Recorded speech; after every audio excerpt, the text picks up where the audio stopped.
11 years after Scream 3, Wes Craven delivers his final film with Scream 4, which just so happened to be my first ever midnight premiere.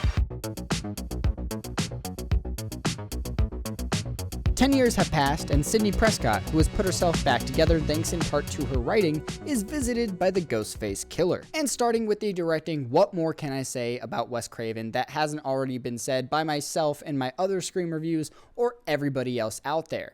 Coming back to this franchise 11 years later is a bizarre and wild task, and I think Wes Craven absolutely nailed it. He managed to make a film that feels like Scream while actively evolving the franchise with the direction that the horror genre is in at the time, and again, he just nails it. Moving on to the cast and the characters, the cast specifically is phenomenal, but let's talk about this ensemble group of characters specifically because they are tied between Scream 5 for my second favorite group of ensemble characters behind Scream 1996. Moving on to the story, I feel like it goes into a wildly unique direction that 13-year-old me found extremely unpredictable. But even still, on rewatch throughout my life, the past 10 years that I've had to grow and experience this film, I still find the direction that this story goes to be really interesting. My only complaint about the actual story is that Sidney's aunt, Maureen's sister, is completely wasted. I want to say her name is Kate,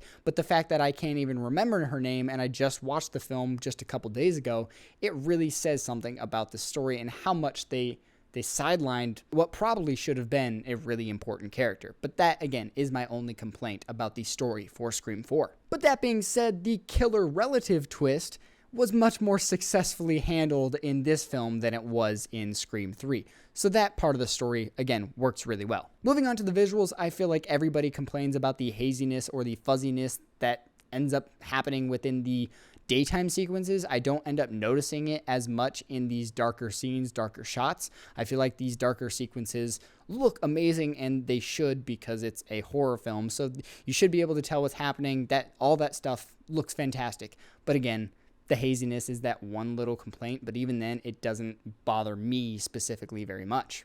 Moving on to the score, the diegetic sounds are super crisp and satisfying, but I don't really know what else to say. It's Marco Beltrami. He's great, and he nails every single score that he does. Moving on to the final thoughts and spoilers for Scream 4. Scream 4 holds a special place in my heart as it is the first midnight premiere that I ever went to, but all things aside, I do genuinely think it is a worthy fourth entry into a horror franchise. But the fact that this film overall is even remotely good says something about the cast, the crew, the writers, the directing of this franchise, of this film specifically, just because you don't get films that are this consistent in quality in one specific franchise. Just look at Friday the 13th, Halloween, Hellraiser.